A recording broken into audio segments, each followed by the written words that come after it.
પોરબંદર ખબરની સાંજની ખબરમાં આપનું સ્વાગત છે। હું છું ગાયત્રી ચૌહાણ। ચાલો આપણે જોઈએ દિવસભરના સમાચાર। પોરબંદરમાં રેડ ઝોન વિસ્તારમાં ડ્રોન ઉડાડવા પર પ્રતિબંધ હોવા છતાં એક યુવાને ડ્રોન ઉડાવતા તેની સામે પોલીસ ફરિયાદ નોંધવામાં આવી છે। છાયા વિસ્તારમાં રહેતા મયુર કિશન સિંગરખિયા નામના યુવાને ચોપાટી ખાતે ડ્રોન ઉડાવ્યું હતું।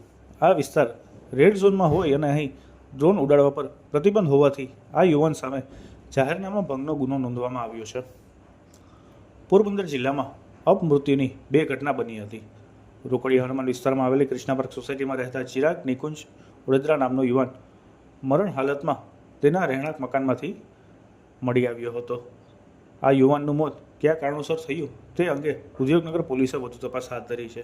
જ્યારે અન્ય એક બનાવમાં ફટાણા ગામે રહેતા દિલીપ રણમલ ઉડેદરા નામના યુવાનને પોતાના ઘર પાસેના વાડામાં ગળે ફાંસો ખાઈ આપઘાત કરી લીધો હતો। આ બનાવ અંગે બગોદર પોલીસે વધુ તપાસ હાથ ધરી છે। વલસાડના ભીલાડ પોલીસ સ્ટેશનના ગુનામાં નાસ્તા ફરતા આરોપીને રાણાવ પોલીસે ઝડપી લીધો હતો। રાણાવ તાલુકાના વડવડ ગામે રહેતા ભેજા મેરામણ ચાવડા સામે ભીલાડ પોલીસ સ્ટેશનમાં ગુનો નોંધવામાં આવ્યો હતો અને તે પોલીસથી નાસ્તો ફરતો હતો। આ આરોપીને રાણાવ પોલીસે બાતમીના આધારે ઝડપી લીધો હતો અને તેમનો કબજો ભીલાડ પોલીસ સ્ટેશનને આપ્યો હતો। પોરબંદર જિલ્લામાં બરડા પંથકમાં વીજ સમસ્યાને લઈ ખેડૂતોમાં ભારે રોષ જોવા મળી રહ્યો છે। તેવા સમયે વીજ પ્રશ્ને અવાજ ઉઠાવનાર ખેડૂત આગેવાન હિતેશ મોઢવાડિયા સામે ફરજ રૂકાવટની ફરિયાદ દાખલ કરવામાં આવતા તેમની ધરપકડ કરવામાં આવી હતી।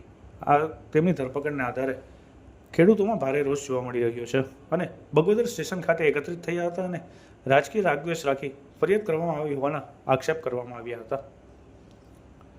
માધવપુર ખાતે જિલ્લા પંચાયત પ્રમુખ પરબતભાઈ પરમારની ઉપસ્થિતિમાં વિકાસ સપ્તાહ ઉજવણીનો કાર્યક્રમ યોજાયો હતો, જેમાં મહાનુભાવોના હસ્તે ગોરસર, મોચા, કડચ, મંડેર, ચિંગરિયા, પાતા, મૂળ માધવપુર અને માધવપુર ગામના 1,55,00,000થી વધુના 50 વિકાસ કાર્યોનું ખાતમુહૂર્ત અને 42 લાખથી વધુના 16 કામોનું લોકાર્પણ કરવામાં આવ્યું હતું।